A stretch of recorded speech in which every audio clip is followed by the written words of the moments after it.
Testing. I think it's okay. Stop blinking. Stop blinking.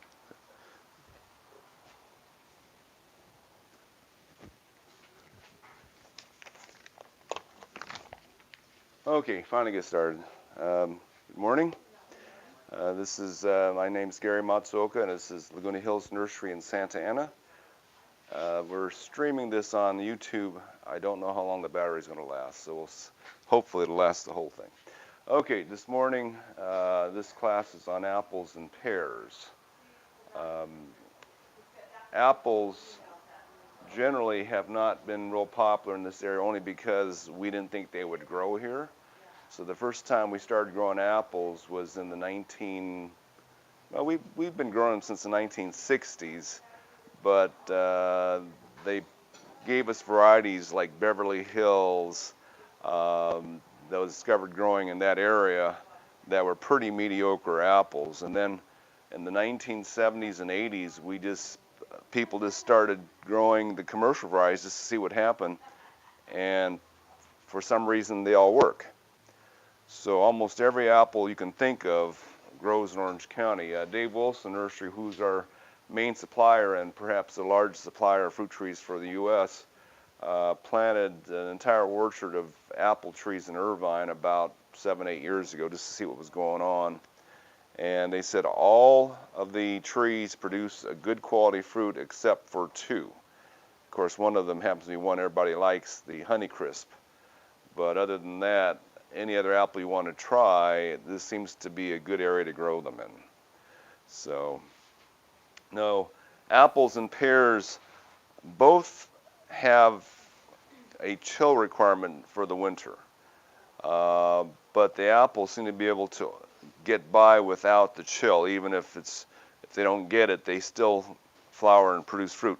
Pears actually will flower and produce fruit too, even if they don't get their chill.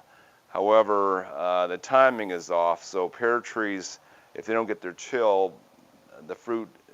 they flower too late. The fruit doesn't get enough size. So the pears, generally we have to watch the chill better. Now, if you don't know what the chill means, so there is something called a minimum chill requirement, and fruit trees evolved that because to avoid waking up too soon. So if you're in, say, Georgia, and they get a warm spell in the middle of winter, say January, you get a warm spell. If the tree wakes up during the warm spell and then they get a frost on the flowers and leaves and lose all that, then that tree's in trouble. So the trees evolved, and it's actually the very buds on the branches. It's not the trunk, it's not the roots, but the very buds on the branches have this chemical in them that keeps them sleeping for a certain number of hours at temperatures between, say, 34 degrees Fahrenheit to 54 degrees Fahrenheit. They spend so much time in those temperatures, and the buds are then ready to wake up with the next warm spell. Otherwise, they keep waiting. Now, what happens is if they never get their chill, and by the summertime they're waking up. They just start growing. Like I said, we can't wait any longer. They just start growing, but often they don't bloom well, especially the stone fruit trees. But apples and pears, even if they don't get their chill, they seem to still bloom. It's like the bloom precedes the leaves, so they still put them on, and then the fruit starts growing. So we like to have a chill on these, but the majority of the apples, you can still get a good crop without it at all. In fact, about 20 years ago, reading an article about growing apples in the Philippines. So in fact, a lot of places around the world grow apples. The Philippines, there's no area in the Philippines that has any chill. It's always above 55. It's tropical. But they still grow apples there. They said what happens is 2 weeks after they pick the fruit, they strip all the leaves off the tree. And in order for the tree to get its leaves back, it's got to bloom first. So it blooms, and then they get another crop. and more leaves. And they said that they can do that any time, since now they're doing this in the mountains of the Philippines. They said it ranges from about 57 to about 85 degrees. It's never that hot, never that cold. Whenever they want, they pick off all the leaves and the trees bloom and they get another crop. So it can happen almost any time. Now, our problem here, we can't often get that second crop in because our fall and winter is too cold to make the fruit. So even though you'd think we can do 2 crops, and we can, the second crop is often too small, because as soon as we hit late October, early November, and we get those, low 50, low 40 degree nights, then the fruit stops growing. In the tropics, you can get them producing year round, but not quite here. Not quite here, although some varieties actually can. So, okay. Traditional apple trees in the old days, we would grow them a totally different shape. Pear trees too. So traditionally, the trees would look like this.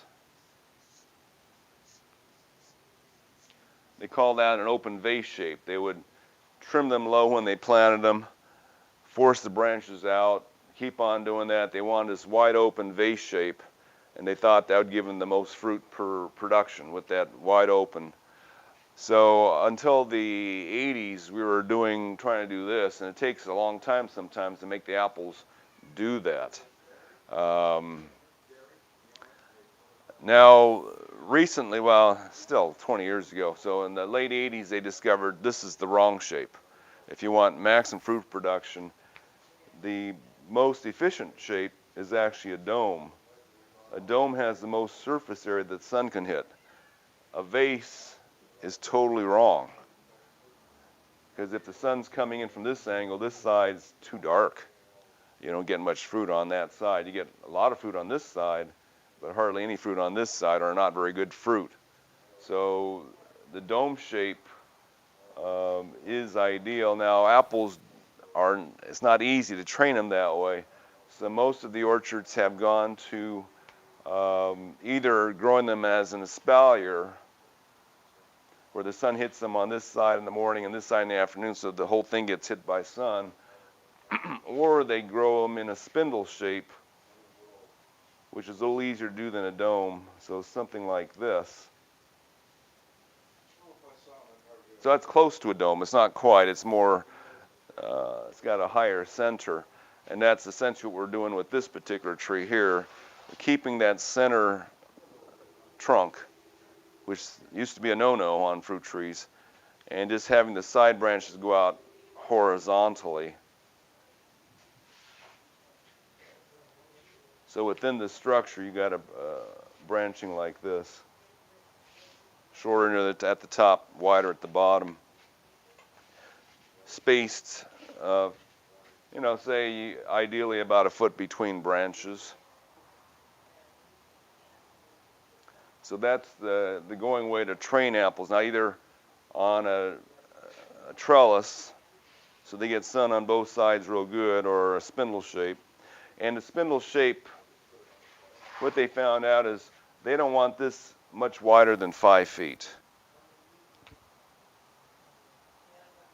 And the reason for that is when you have a lot of leaves here, the sun can't get through more than about 2.5 foot of leaves before you lose all light.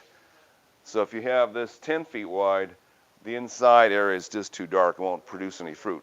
So if you keep it around 5 feet wide, so on an apple tree, keep 5 foot wide and say 8 foot, 9 foot tall, that's probably 50 to 100 apples per year on that one little tree, which for a homeowner is about, I don't know that you want more than that. Now, apples tend to ripen over about a 4 to 8 weeks period. Less than that. 4 to 6 week period is when you pick them. So in 4 to 6 weeks, if you may not want more than, say, 50, 60 apples. It's just too many. The nice thing about apples is the earliest apples ripen in June, and some apples will hold on the tree till next February. So that's about 8 months 8 months of apples. So you can pick the varieties you want to get fruit from June all the way to February. So you can almost, go the entire year with apples. Now, what's interesting, apples used to be far more important a crop than they are today. And the main reason for that, there's two reasons. It was one of the few fresh fruits or foods that you could store the entire winter. So, you need your vitamin C and all that. And before they had refrigeration, of course, we had snow in the New England states or the northern part of the country. It was cool enough. You just put them in a barrel, stick them in the basement or in the garage, and they would keep well through winter to give you your fresh food. And also, back in before 1900, even before maybe 1920, no one had clean water. There were no water districts that were chlorinating the water and making the water clean. And people knew in those days that, milk was fine to drink, and apple cider was very, very important, because that's one way you can have a liquid that would stay clean enough to drink without getting infected by bacteria or other diseases. You couldn't drink water out of the rivers without that risk of getting a disease. So apple cider, they said everybody had apple trees. Everybody. You made your own apple cider to have something to drink. So apples used to be far more important than they are today. I mean, apple used to be number one produce in the store. Now it's number two. Banana's number one. Now, to train this in this fashion, a lot of times when we get apple trees, if you get an apple tree, as say orchards get them bare root, they just get a stick. Well, that doesn't guarantee they're going to branch well. So what normally they often have to do in orchards, and the other reason why orchards get sticks is because they don't want to pay so much money for their bare roots. So like if you got just what looked like a fishing pole about as thin as my pinky, that might cost the orchard, say, $5 a tree or less if they're buying, thousands and thousands of them, rather than getting something that's got branching already that we often get here, which would be well over $10 for them. So they'll get something skinny, but to make them branch where they want it to, they often then will cut it at about 2 feet. And then the tree will resprout new growth, and they'll direct one of the branches up and the other branches out to the sides. And then the next level, they want the branching. Now in California, the apples will grow from, say, March or April all the way into December. So they can keep on cutting this thing every foot or so, cut the top off, make it sprout a new tier of branches, and keep going. Now, if you're in Canada, you can only do one tier a year, so it might take you 4 or 5 years to get all the tiers that you want of branching. You keep doing that same process. Cut off the top. Right where you cut it, they'll sprout about 4 or 5 branches. You direct one straight up, all the rest to the sides. So the branches are real pliable when the trees are young. You just make them go where you want. So here we got this one going straight up and everything else going sideways. Now, this one could, and realistically, if this was an orchard, you'd want more branches right here. This one, for some reason, failed on us, so this one may grow. Now, apples, when you get them in the ground, they often fill in, but it's not guaranteed. So on this tree may be a faulty tree in that it may never get branches here. But you can certainly keep on training here. That's pretty low. I mean, this is about 2.5 feet off the ground, so that's not too bad. You may not want branches any lower than that on your tree. Now, in the fall, apples and pears develop flower buds, usually at the tips of each branch. Usually at the tips because the very tips get the most sunlight. even on this one going straight up, that's usually the one that gets flower buds, is right at the very top, because these leaves are in full sun. Everything else is being shaded by the leaves above it. But the tips of each branch make flower buds. So in the wintertime, if you prune all your tips back, you don't get any fruit when the tree is young, because you just cut off all the flower buds. Now, as the apples mature, as you get the branches coming out about this far, so what they start doing, which it's hard to see on this particular one, right behind this apple here, there's a short branch growing, and this is called a spur. Pears do the same thing. So on this pear tree here, it would do it better if we had this branch going more horizontal, but these short branches are developing along this stem here, and these are called fruiting spurs. And they become the main places where the apples form, because on the very end of this branch, if an apple forms here, it's subject to sunburning. Whereas if it's along the center of this branch, these will develop flower buds on tips of all these short branches. You'll have the fruit forming here, and hopefully they'll be covered by foliage above it, or even just the foliage right here will cover it and keep it from burning. So as the trees grow older, they do develop the fruiting spurs on these branches. These branches, you can keep the same branch for decades. The fruiting spurs tend to last 5 years, 6 years, and then the tree has to make new ones. Occasionally you'll have to, this branch gets too old, you'll have to cut it off, and hopefully it'll regrow in the same spot and get more newer branch there. But generally apple trees and pear trees both, very, very long-lived trees. Like the shortest living fruit trees generally are the stone fruit, peaches and nectarines in particular. Generally commercially, the pruning we do to them does so much damage that those trees are usually removed and replaced after 12, 13 years in the orchard. Pretty short lifespan. Apple trees, apple orchards, they said there's plenty of very productive apple orchards that are over 100 years old. So they can keep going for a long time.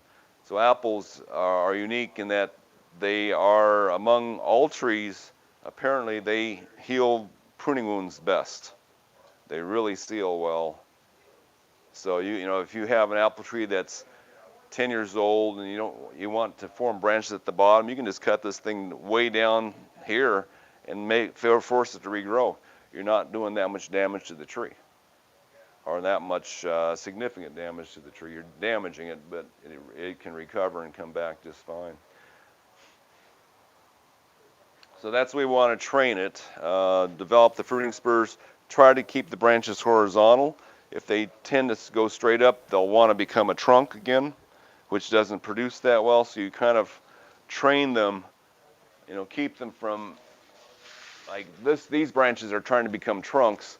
So you really want to hold them sideways, just pull them down. You can either, in the old days we tied weights, but that's a little dangerous in Santa Ana winds.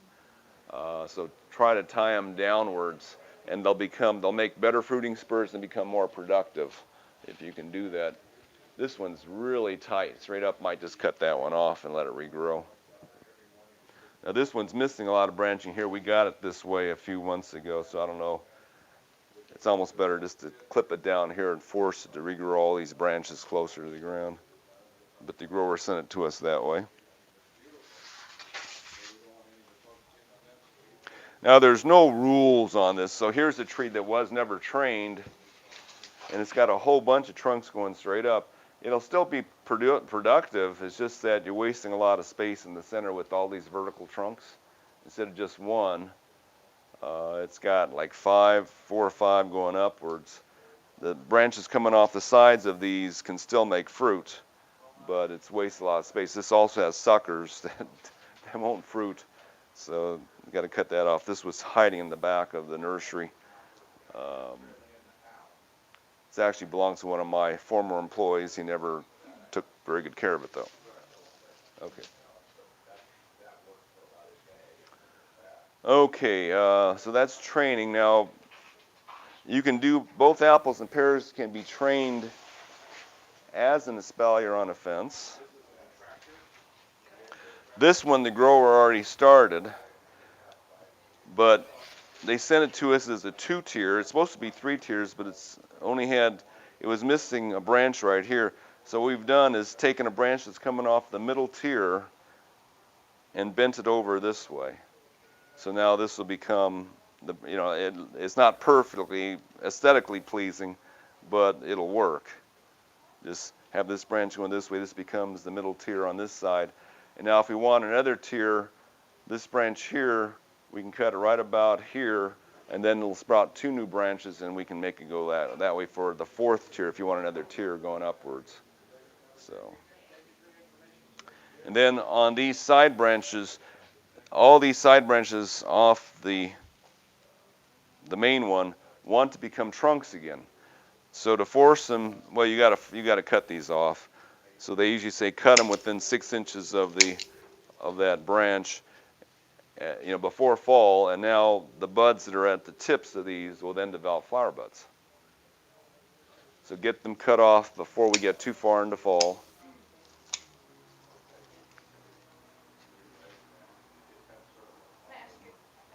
Sure.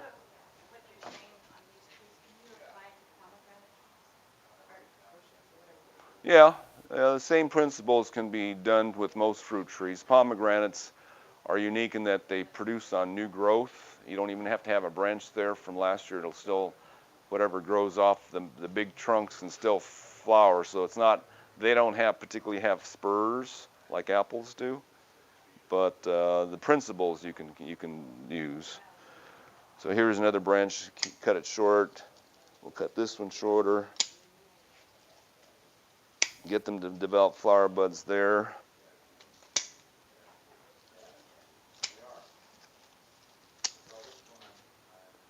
Now we can't train it well with this 2 stakes. This is meant to be taken home and then trained on some wires or a fence. And also what's to note is that when branches are horizontal, they don't grow.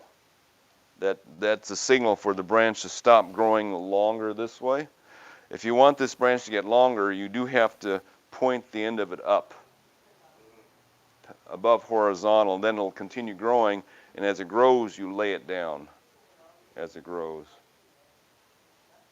So once it's totally horizontal, it stops growing, and then all these side shoots start growing. And as long as you keep them cut like this, maybe I'll cut that a little shorter, then they'll still develop flower buds and fruit. You'll have fruit forming all along these. This one had one nice fruit there.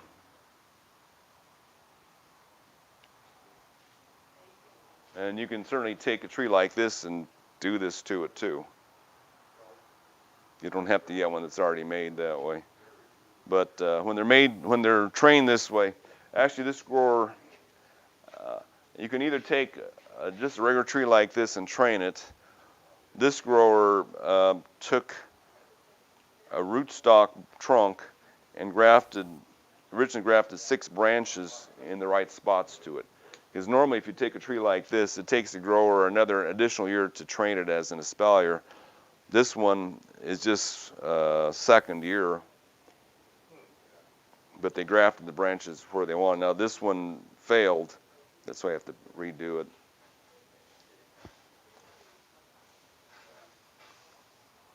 So if you're good at grafting, you can actually graft a branch onto there if you want.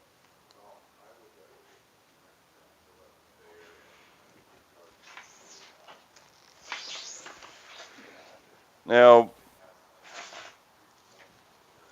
apples on their normal roots can grow well over 20 foot. Everything we're getting on apple-wise is on a dwarf rootstock or semi-dwarf.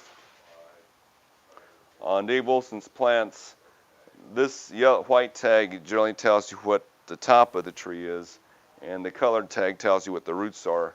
We get most of our apple trees on a semi-dwarf rootstock. This one's M7. M111 is the most popular one. Now it's a compromise. If you're in Oregon, Washington, they use a really dwarf rootstock. I think M9 or some of the other rootstocks that keep the trees smaller. We don't get we can get them, but we don't do it for Southern California because the M9 or the ones that keep the tree real small always need a stake for support. They're not strong enough to keep the tree loaded with fruit upright, and they need a lot more water. So Oregon and Washington are amazed that you can grow apples in California because we just don't get enough rain here. They said you need like 40 inches of rain to grow apples, 40 or 50 inches of rain, and we don't get it in Southern California. So apples, unless you water a lot, struggle here. I mean, they do like the soil to always look wet. If the ground doesn't look wet, your apple tree is suffering. So make sure when you water, you don't have to water a whole bunch, just keep watering over and over and over. Pretty much daily, just try to keep that soil looking wet. If they get dry at all, like in this pot, it's hard to keep it wet all day unless you water twice a day. You get these crispy edges, which is not too bad.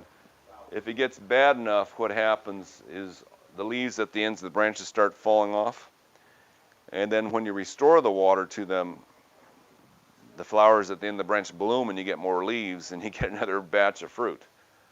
So a lot of people get second crop forming on their trees in the summer because they don't water them quite enough. But that second crop on most of the apples, well, it still ripens, but it only gets about the size of a big marble or an apricot. We've eaten them. They taste fine. They just don't get any size because fall is too cold for our apple development. Okay, so apples, I don't know about pears, but just about all the apples are partially self-fertile. So if you have one apple tree, you're going to get fruit. If you want the best quality apples and best shaped apples, it's better to have at least two different kinds that bloom at the same time. So, like in my house, there's some early apples that I used to grow, Anna and Dorset Golden. Didn't like Dorset at all, so I just pulled that one out, just had the Anna all by itself. Well, all by itself, it made maybe 10 or 15% fewer fruit, but they're also lopsided. And you slice them open, and instead of having 5 or 6 seeds in the core, like they normally do, only had one. So they weren't fully pollinating themselves, so the fruit was coming out misshapen because of that, not enough seeds in there. But still, I didn't like the other one enough to replant it, so I just kept it as one tree, and that, for me, that was fine. I didn't have to have perfect apples. Still had plenty of fruit for myself. So it's a semi-dwarf rootstock. So none of the apples we get are genetically dwarf. They're just full-size trees on a rootstock that keeps them a little smaller. Now, so this tree on its own by itself would grow over 20 feet. On this rootstock, 12 to 20. Well, so it's not keeping it that small, but it's smaller than it would be otherwise. One of the other reasons we carry this is if you get a tree on standard roots or let it grow on its own roots, it may take 5 years to make fruit. When they're on a semi-dwarf rootstock, they tend to produce really quick. Like this one, this is only its second year of life, and it's got fruit on it, so it makes it more precocious also. Now the standard rootstock is more drought tolerant. That's the one thing about having a standard root on your tree is it's the most drought tolerant. This is kind of a compromise between drought tolerance and productivity and strength. So after planting, do you heavily shade it? Not at all. No, they want to be in sun. Yeah, fruit trees in general, there's very few fruit trees at all that prefer shade. They'd rather be in full sun. Now, apples and pears, very tolerant of poor soil. So any kind of soil you have, they're happy. I mean, pear trees in general can go into the muckiest clay You can be totally waterlogged. The pear trees are just fine. Apples, pretty much the same thing. If you have total clay soil, they're fine. Sandy soil, they're fine. Just sandy soil, you have to water more frequently. All fruit trees, though, most of the farms have switched to daily irrigation because you tend to use less water if you water lightly every day than if you have to flood them once a week. So just keep moist. That's the main thing. Now, both apples and pears have one really nasty disease they can get. So it's called fire blight.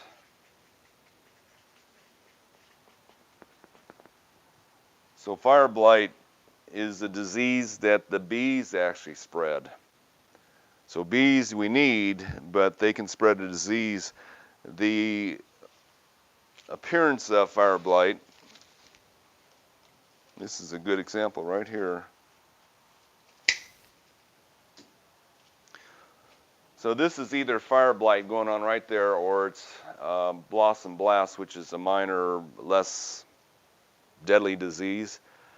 But when they're blooming in the spring, and some apples bloom in winter, when apples and pears are blooming, the bees visit the flowers, and they're often carrying a bacterial infection on them that gets inside the flower, turns the flowers black, and it's like gangrene. It goes down the stem. It's a bacterial infection that just travels down the stem. It can take out entire stems of the tree. If the tree's real small, occasionally they'll kill the entire tree. So you watch your leaves to make sure they don't do this. So that's a sign of a bacterial infection. It's either fire blight or blossom blast can cause this. But fire blight goes down the tree and can wipe out the tree. Older trees, you can lose entire branches. You rarely lose the whole tree. Now, to stop this, commercially what they do is they actually spray antibiotics onto their trees. Homeowners don't have access to antibiotics. The product that we sell that does a good job with fire blight is called Garden Foss. And there are other things that work too.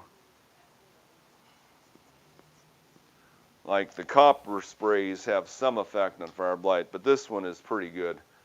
Garden Foss.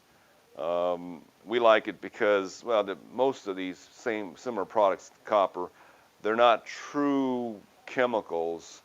They're more or less minerals, like copper is copper. This one is phosphorus. So this is mono and dipotassium salts of phosphorus acids. A lot of states label this a fertilizer because both potassium and phosphorus are fertilizers. It just so happens if you really put a lot of phosphorus in a plant, it kind of beefs up its immune system and kind of stops the diseases. So this one, if you spray in the wintertime when the trees are bare, you can just actually spray the trunks and lower branches of the tree. It'll absorb enough of this that when they start blooming, those flowers are pretty immune to fire blight. Still keep an eye on it, but when we spray this, we don't see much at all. But what you can do is you watch your flowers after the bees are done with, and if the petals, normally they would just shrivel up, turn tan or brown before they drop off. If the petals turn black on, you just snap that whole little spur off the tree. Just snap it off and get rid of it. And here I cut this one far down to make sure I got the infection, because this infection may be all the way down to here somewhere in that branch. And you can usually tell inside, it's instead of being light cream colored, it's going gray or brown inside the branch. I don't know if it shows up in here. This is still cream colored here, so the infection didn't go beyond this point. It's got that one little branch.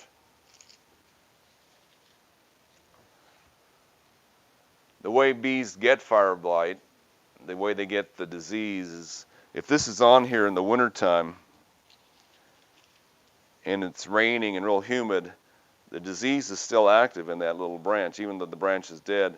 When the rain hits this, it forms a pus type stuff that comes out that's honey colored. So the bees see this, land on it, thinking it might be honey, and then they find out, no, it's not honey, so they just take off and go visit some flowers, and that's how this disease is spread. The disease actually makes itself look like honey, so that the bees check it out. Okay, so fire blight, that's the main thing. You may grow apples and pears for 20 years, never see it. Pears are much more susceptible. So if you have a pear tree, you probably will see it at some point. Although I've grown pears for like 10 years without ever seeing it. But once you get a lot of bee activity, bees, it just depends what's in your neighborhood. But I've grown apples for decades without ever seeing fire blight. Until, what was it, 1996. We got hit really bad on all our trees in our yard. In fact, I had a gala apple that was so badly infected, I can see it going down toward the trunks. I just cut the whole tree off about 2 foot above the ground to save it. So no crop that year, but the entire top of the tree grew back within that year. And the next year we had a crop again, but that tree was on the verge of being lost to fire blight. Bug-wise, they get aphids. We rarely treat for that. There is a funny creature called the woolly apple aphid that looks like a white patch of fuzz on the trunk, and there are aphids that cover themselves with this white fuzz. That thing is almost impossible to treat with chemicals. It's like you can squish them, but every chemical I've tried on it that should work doesn't. Even illegal stuff doesn't seem to work. Eventually they just go away by themselves. Something comes, I guess a ladybug comes and eats them, or some other insect comes and eats them, but I just could not kill those with any chemicals. They get on apples, pears, pyracantha bushes, a number of related plants get woolly apple aphid. Now, one bug that can drive you nuts are the coddling moths.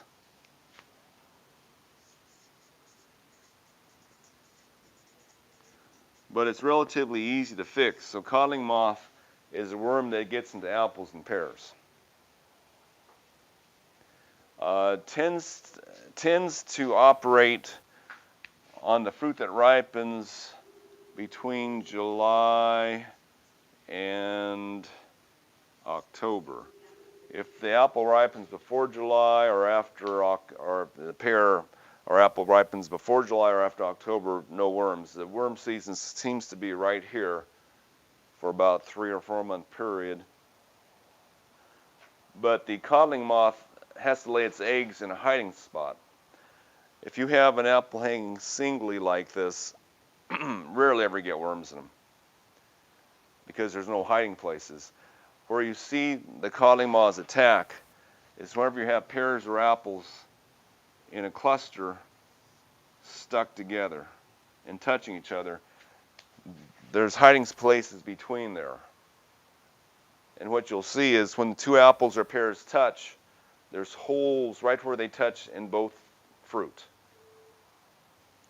So one way to stop the coddling moths is just thin out your fruit so that each time they bloom, there's a cluster of between, say, 3 and 9 flowers. So there's actually potentially each place where they grow fruit, there can be a cluster of apples right there or pears right there. So you have to thin them out so there's only one.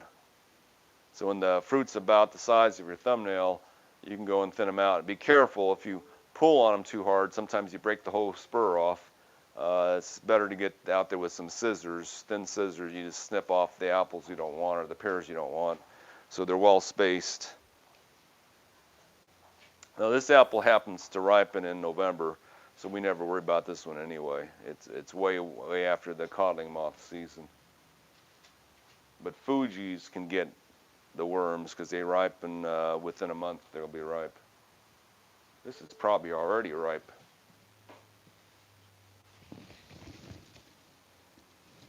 It's starting to smell. So when apples are ripe, they do smell good. The other way you can tell is you turn the apple horizontally on the branch 90 degrees to one side. If it pops off, it's ready. That apple looks ready. This pear should be almost ready too. Not quite. Okay, so coddling moths. There are coddling moth traps, but the traps only trap the male moths.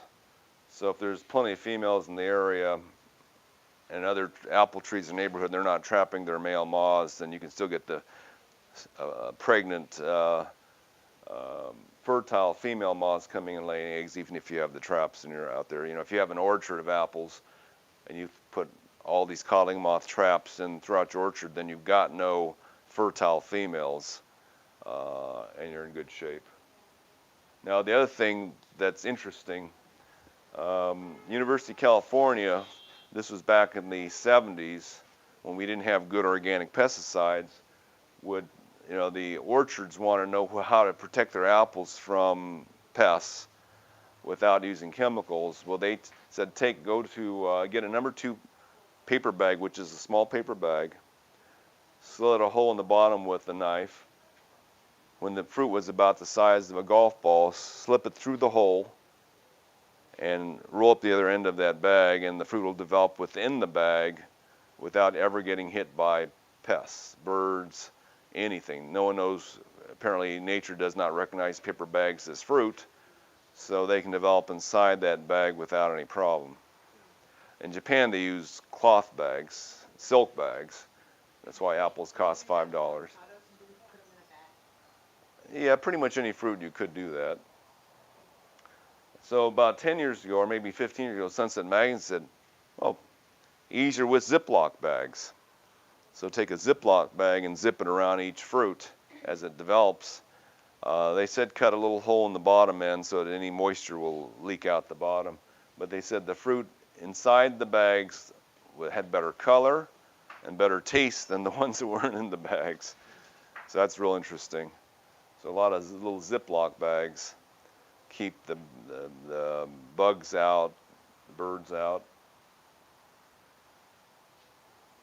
I would think a plastic bag in the full sun would probably burn the fruit inside, but underneath the branches it's fine. The plastic doesn't contribute to anything harmful for the fruit? Well, of course, hot plastic can give off vapors. If you want to be that concerned. I don't know what the temperature is when they start to give off those vapors that are harmful. Some plastics are better than others, but yeah, I don't know enough about that one. So paper is fine. Organza bags have the strings on them. You just pull them and you can reuse them. Mm-hmm. I don't know if the material's fine enough for that model. Probably is. And one of our customers brings us little bags with strings on them. You can pull them, tie them around each fruit. Yeah. We just pull the purse strings. You don't have to tie it, but it kind of envelops the fruit. So same thing with apples and pears on the coddling moths. Trying to think of any other pests. One good thing about apples, or maybe not so good, is that the birds usually leave them alone for a long time. It's not their favorite. They'd rather eat peaches or things that are softer. Same with pears. If you get rats up there, our first line of defense against rats and mice is bubble gum. So get the double bubble gum, unwrap it, put it on the tree, and if they eat it, it kills them. Haven't had much luck against squirrels with that one yet. The bags work the best. Okay, any questions about care? Okay, we'll go over that, yeah. So the varieties we'll go over next. Just trying to think about care here. So lots of water. Fertilizer is just normal, a good fruit tree fertilizer. Most of these don't need a whole lot of fertilizer when they get older, just really to make them grow. Once they're older, just having mulch on the ground or put compost on there or something like that now and then is fine. Just keeping the dead leaves underneath them may be just fine for fertilizer. So how about a trench around it so it keeps the water, there? Well, or does it not like standing water? No, all these are fine, and pear trees can sit in standing water. The main thing with these trees, don't put compost in the ground around them. So compost and mulch on top of the ground is fine. If it goes into the hole and it stays real wet, that can rot them. That's the only thing that can rot them is compost in the water. But if it's compost is on top of the surface, it doesn't cause trouble. So Hillside versus flat ground, what's more productive? if you want to, most orchards are on flat ground because they don't need good drainage. But hills are fine. It's just a little harder to water a hill sometimes. If you use trickle irrigation or drip irrigation, there's no issue there at all. Now, generally, if you need if you put, most of the pears need more chill. So you'd put them lower in a flat area than, say, on a hill. Hills don't get that much chill in the winter. Apples, again, don't need chill, although they do respond better when they get chill. So again, low spots for apples. What I find in my yard, if we have a colder winter, the stems on the apples get longer. When there's no chill, the stems are really short, and sometimes the apples are stuck to the branch because they're developing right around the branch. So they seem to do better if they get some chill. But it doesn't stop them. They still produce fruit.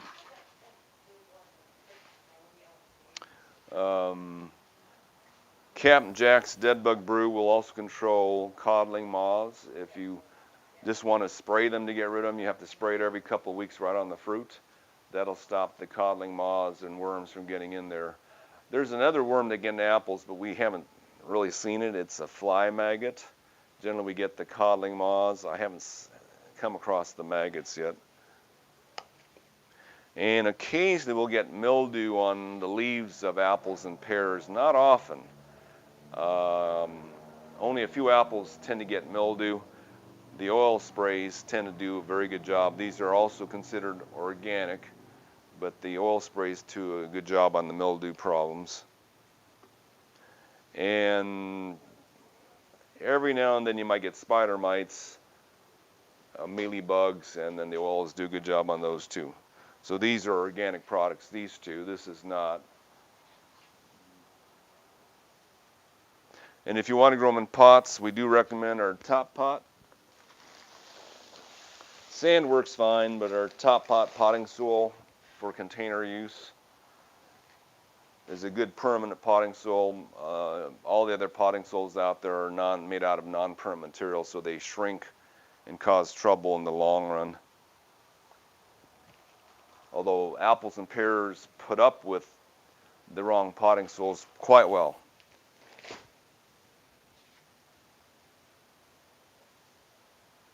Okay. So on apples, we know pears like it hot. If it's real hot when they're ripening, they're even better. Apples, on the other hand, tend to like milder conditions when the fruit's ripening. So for the best quality apples, if they ripen during 90-degree weather, they're not going to be as good. So apples, at least if you're inland Orange County, if you're on the coast, doesn't count.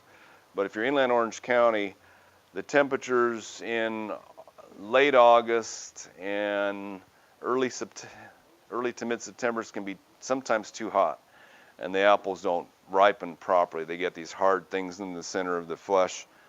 In fact, I should mention that there's a condition called bitter pit. So occasionally you get an apple at the store, it's got little brown hard parts of the flesh. That's bitter pit. High temperatures can contribute to that, plus lack of calcium in the tree, in the fruit. Same thing that tomatoes get, peppers get. They get that hard spot on the bottom of the fruit. That's lack of calcium. The larger fruited apples tend to get that. The smaller fruited apples, you never seem to get that. So Gala, which is a small apple, never seems to get that. But the big apples like Jonagold, Mutsu, tend to get bitter pit when their trees are young. As they get older, the roots are more efficient. They get more calcium out of the ground. Not a big problem. We do carry a calcium product. I should have brought it up here, but I have a calcium product on the shelf that you spray right on the developing fruit once a week, and you won't see that problem on the bigger fruited apples. So that'll stop that one. Pears, supposedly you can get it, although I haven't seen it. Okay, so ripening time on apples does make a difference if you're inland. Near the coast, again, it's always mild there, no big deal. So in order of the apples that we normally carry, I mean, again, Dave Wilson must grow at least 50 varieties of apples, maybe more. There might be 70 apples in this catalog of theirs. And you can grow all but 2, but I'll mention just the ones that are more popular. So the first apple to ripen during the year is Dorset Golden, which is the golden delicious offspring, ripens in June. If you live in Riverside or inland Orange County, way inland Orange County, you get enough sun in June to ripen this apple. If you live on the coast or right about here, June can be so cloudy that it comes out kind of tart. It can be different some years, be fine, tart other years, so it's not reliably sweet from here to the coast. But if you're right at the inland edge of Orange County, it's fine. It's someone spit out seeds of a golden delicious apples in the Bahamas in the 1950s, and this grew. It's our first apple to bloom. Usually blooms in January, late January, and the apples ripen in June. Then there's Einschmier. This is a golden delicious variety that was found in Israel. Also ripens in June. So again, better inland, not so good on the coast. And then there's Anna.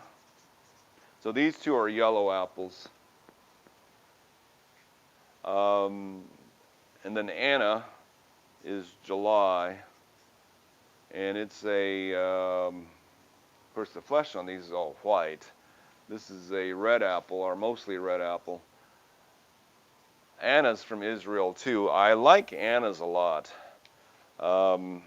Flavor-wise, it's actually kind of close to Honeycrisp to me. You get to pick it off the tree. It's crispy, it's sweet, got a little hint of tartness to it, just a hint. I like it a lot. They're big apples. I mean, these Anna apples, sometimes first year you get apples that are huge on it. Around here, once they go totally red, they get a little mushy. I like to pick them right before they're totally red. So let's say 80% red. It's a good time to pick them. There's one other early apple, and that's called Ghost. This is still fairly new. It tends to ripen in July also. Ghost is a very, very light greenish yellow, almost ivory. So it's sweet, mild. I prefer a little bit stronger flavor, but if you like galas, you'll like the Ghost. And it is uniquely colored. I mean, if you put it in a bowl full of red apples, you say, okay, you got red and white in there. So it's a unique new apple. I don't think it'll ever rate as a top apple, but it's pretty nice. Now, these are the early apples. Do their flowers look different from red to different colors? No, they're all the same. They all bloom early before the other apples bloom. So they can pollinate each other, but I don't think they can pollinate the other apples because the other apples are too late. The problem with the early apples is none of them have good hang time or shelf life. So these apples, you pick them when they're ripe. If you leave them on the tree for a few more days or say a week after they're ripe, they're mushy. And the shelf life is poor also. So if you want them to last, and they do store well, but you have to put them in a Ziploc bag, squeeze the air out of them, throw them in the fridge. They're good for 2 months. But on the shelf, 2 days max, and then they get mushy. But I'll grow Anna. I think that's one of our best apples. And all of these are so early that they can get a second crop in. If you strip off some of the foliage near the tips of the branches, the buds are already ready to pop open again, and they'll make a second crop around October, November.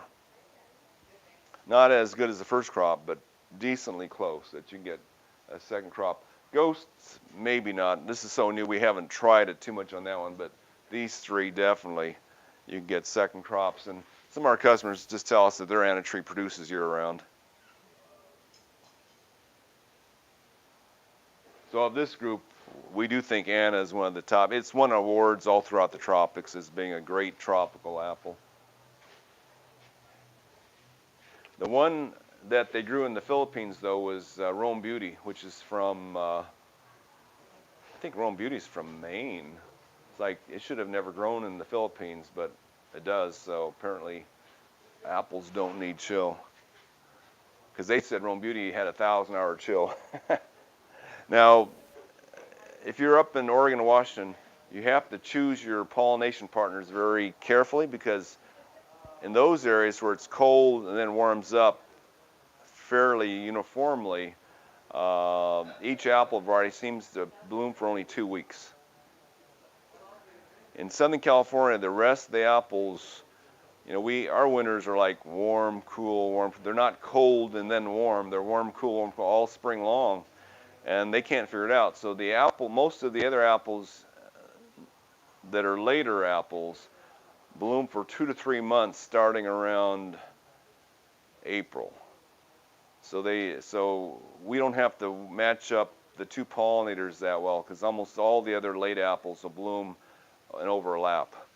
So the next apple to ripen would be Gala, which is August.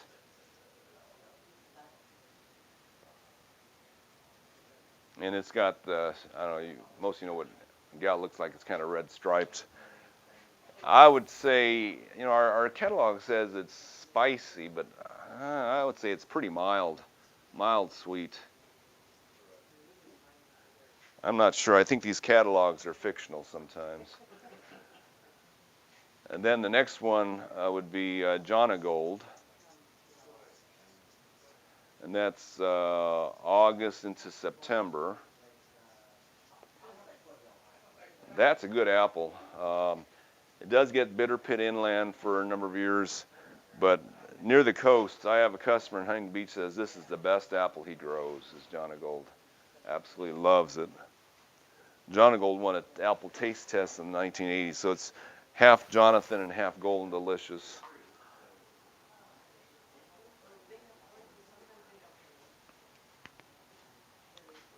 And then we would have Fuji.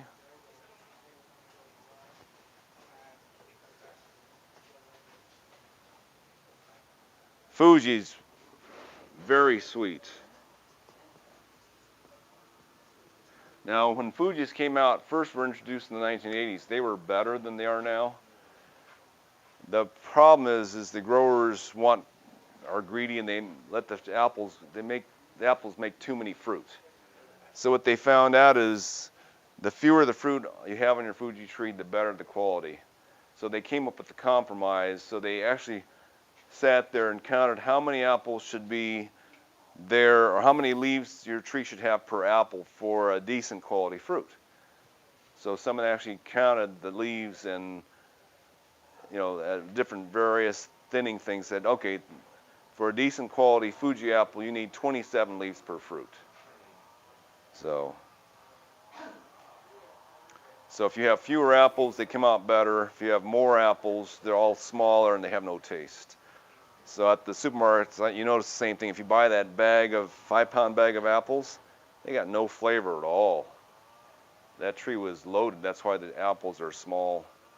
Generally, two things determine the size of fruit: number of fruit on the tree in general, and the amount of water you give it. So the more water you give, the bigger the fruit. The fewer the fruit on the tree, the bigger they are too. And then usually the better quality they are also. So if you want to grow really good Fuji apples, don't let the plant make too many. And is it just a given that if the branch feels like it has support, it would grow better fruit too as well? I mean, most Well, yeah, thicker branches probably store more sugar in them to make a better quality fruit. But we've seen, like this tree, I mean, it's got, those branches are really skinny. And this one hardly has any branch at all.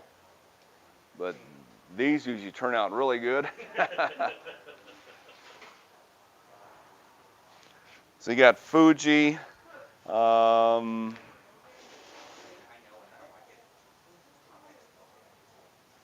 Brayburn we carry, sometimes it's more October, November. Brayburn's a good apple too. Now I've grown Red Delicious in my own yard, and they turned out just fine. They ripen.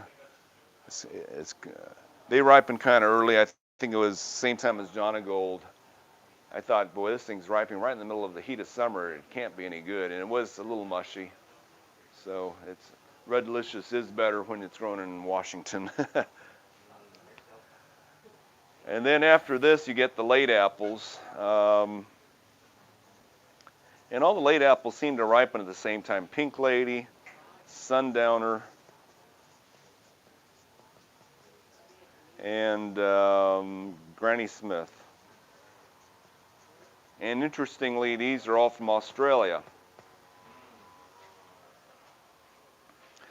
Now, Pink Lady and Sundowner were bred in Perth. And if you look at a globe, Perth is the same latitude as Los Angeles. So these apples tend to do really well here. They're from the same climate conditions. Granny Smith is from Sydney, Australia. Now, Sydney is the same latitude as Mazatlan, Mexico. They said Granny Smith apples in Australia grow alongside pineapples. So that thing doesn't need any cold at all. Even though our book says 500, 800 hours, it's coming from the tropics. So, I mean, I looked it up because I thought, well, it's from Sydney. It's got to be a mountain in there somewhere. So they had a picture of the lady's yard, Mrs. Smith's yard. It's right on a riverbed in the delta of Sydney. It's like, okay, that's right at sea level. It's not from the cold air at all. So Mrs. Smith imported French crab apples and threw the pits through the seeds into her compost pile, and that's where they got Granny Smith from. So it's got some crab in it. That's why they said the skin is kind of sticky and tacky. That crab apple type skin on it. Now, Granny Smith, Pink Lady, Sundowner, and Granny Smith all seem to ripen November, December here. Now, it's interesting, if you're up in Oregon, it ripens earlier. They ripen earlier. So Oregon, the closer you get to the poles, the Arctic Circle, the longer the summer days are. So they said Granny Smith ripens about a month earlier in Oregon than it does in Australia because the summer days are 2 or 3 hours longer. So it gets them going quicker. And it happens, that's one of the problems with Honeycrisp. So we tried growing Honeycrisp for 10 years. And in general, Honeycrisp wakes up late because it likes the cold winter. So it wakes up for us around July. And then it ripens early. It ripens in August. So it's got like 5 weeks to develop. So you get these apples that are this big. They taste just like Honeycrisp, but they only get that big. So apparently in Minnesota, they bloom earlier, and the days are longer. So they have that time to get to a decent size. The coldest winter we've seen on Honeycrisp, they got to about the size of an apricot. So one year, 1996, was our cold year. They got about that big. Otherwise, they just don't get the size here. Now we've been told in Riverside they do pretty well. Colder winter in Riverside than here. They wake up a little earlier and get their size going. So Honeycrisp can succeed in Southern California, but more inland. Yes. So what really does it for the plants to flower better is just that shock. They need that chill. The chill helps, but if they don't get it, like Australia's got no chill. So but these ripen really late. So it's like, I've seen Granny Smith bloom in July. It's got plenty of time to develop the fruit because you don't pick it till fall or winter. Whereas Honeycrisp is a summer ripener, it didn't have time. So that's the problem we're having, is those early ripening apples don't work as well here.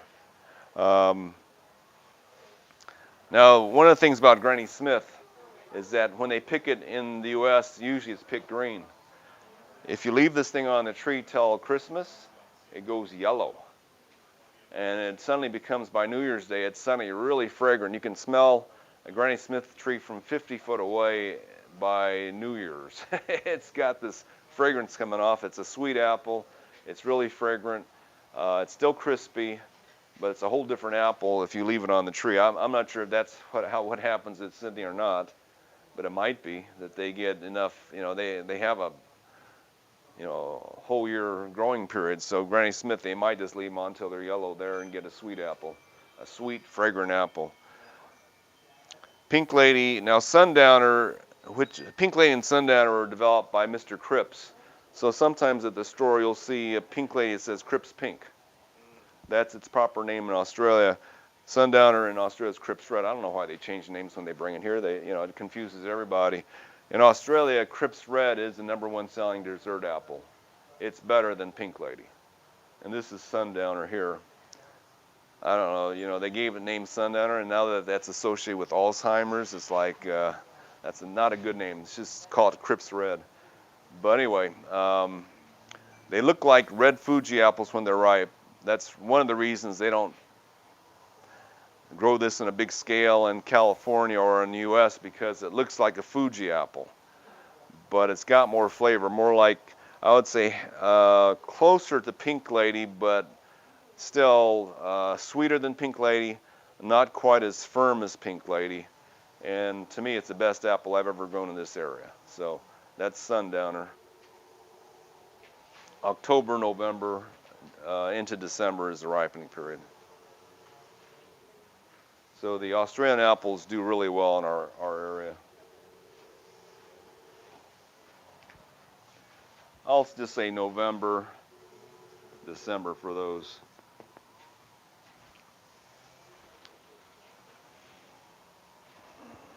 I don't think I left any of the apples out. Again, now we get bare root. We have about 5 or 6 different kinds of apples still in stock. I have some Big Annas, lots of Ghost, some Gala, Jonagold, 1 or 2 Fujis left. Out of Braeburn, we have a few Pink Lady, lots of Sundowner, and lots of Granny Smith out there still. I might have a Dorset. And if you want to try some of the real unusual apples, if you have a favorite that you've tasted and you want us to try to get it, we can try. There's a lot of apples that are new at the stores, like Opal. What are some of the other ones that are really nice apples? Some of the newer ones, Empire.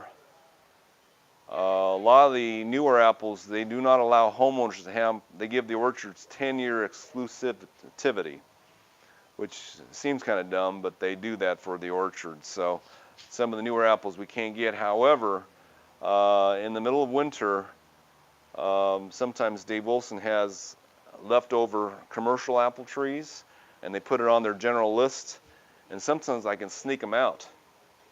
They won't notice. They'll say, okay, they ordered, it's all computer stuff, so they send me some of their apples they're not supposed to send me. So you can, if you have a favorite you want to try to get, we can try it in the wintertime when they have their final bare root list. We know that New York developed a Honeycrisp hybrid called, I think it's called Sweet Tart, that needs less chill than Honeycrisp. So we're looking to see when that one comes available, try to get that one and see if that'll produce better here. One time we got this apple called Zestar, which is not even on their catalog, but it's another commercial apple from the same people who developed Honeycrisp. And Zestar, we tried it. It was good. It actually has a brown sugar flavor. One of my former employees ended up with the tree at his house, and he loves it. He says this is a great apple, but it's not on any of their catalogs. It was just one of those commercial ones they had for a moment. Okay, on the Espalier apples, this is a Fuji. I do have some nice Galas and some Annas also. So.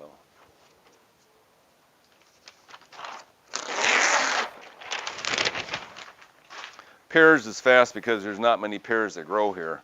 So the pears do require chill. They'll make fruit without it, but it usually doesn't turn out well. Like my dad grew Bartlett pears for 20 years. He got pears this big. So he got plenty of fruit all this big because they woke up too late and ripened too soon. So most of the pears ripen in summer. No pears ripen later than that. That's our problem. They ripen too fast. We've been told the best pear we can grow is Kiefer.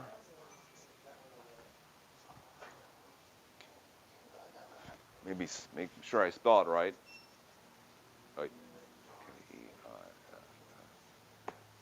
And that's this one. This is one that one of my employees bought a long time ago, and it's mostly suckers now, but you can see what the fruit looks like. We just started carrying this lately because we had carried it back in the 1980s, and it made fruit, but I wasn't a big pear person back then, so we just quit carrying it. So we're carrying it again because Dave Wilson says it's the best pear for our area. This is one that is younger, so it's in better. I'd still cut this branch short to make it go this way, but that's a Kiefer pear. Pretty nice pear shape. Most of the pears that we grow here are hybrids. So the true European pears, which are actually from Western Asia, all need too much cold. Some of the textbooks say we can grow Kamas pears, which are considered the top pear. So I grew Kamas pears for 20 years, got I think 2 pears in 20 years. It doesn't grow here either. Even though the book says it does, it doesn't. So we haven't found any European pears that do well here consistently. Now, occasionally we'll get a European winter or a cold winter, and they'll do well, but don't rely on it. The Asian pears have the same problem. So the true Asian pears usually need 350 hours of chill or more, which is more than we got. This year we got about 300 hours. So if we had a little bit colder winter, some of the Asian pears would have done okay. I've grown quite a few Asian pears in the 1980s when we had winters that were like 35 degrees at night. Haven't seen that ever since the 80s. Now if you're back just 10 miles further in, you'll get that weather, especially if you're near a riverbed like Santa Ana River. In the canyons up here, you'll see that temperature every night in the wintertime. Or in the canyons up here, you'll get that temperature. So you can grow the Asian pears there. So we are carrying some. The top-rated Asian pear is Hosui.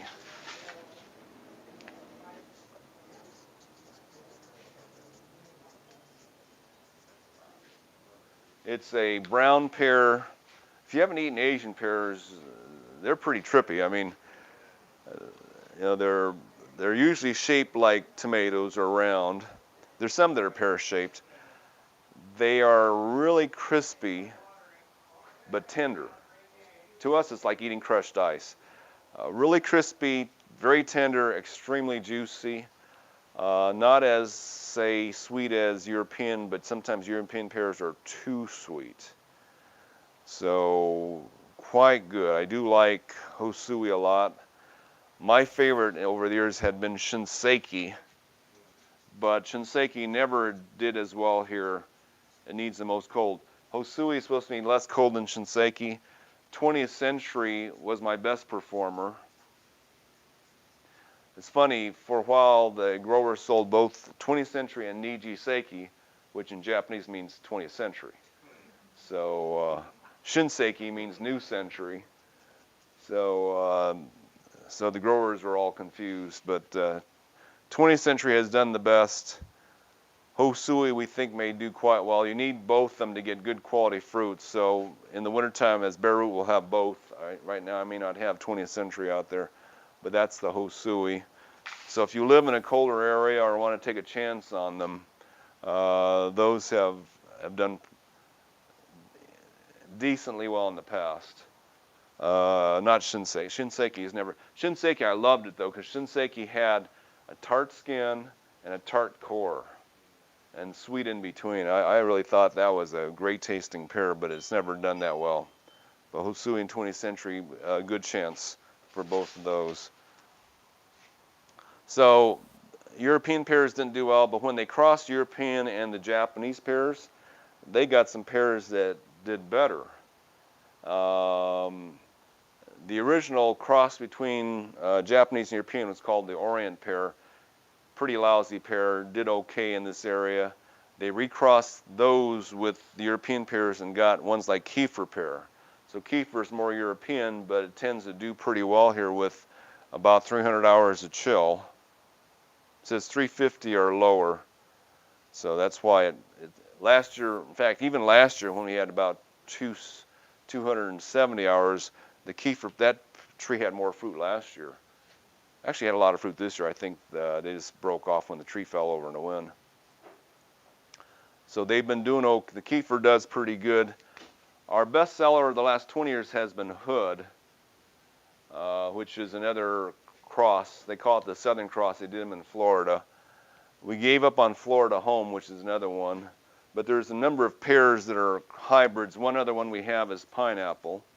I haven't eaten pineapple, so I don't know how well that one does. But these three pears would be your best choices for the area. There's one other pear we're looking at that's interesting. It's called Southern King.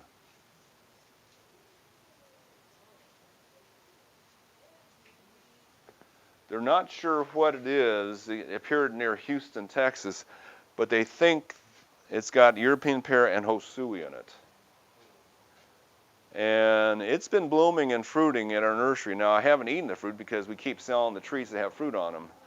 But it's making, the Southern King has made fruit even during some of the warmer winters. So that may be a good one for our area too. We just, we don't know quality yet. It should be good because, they're promoting it.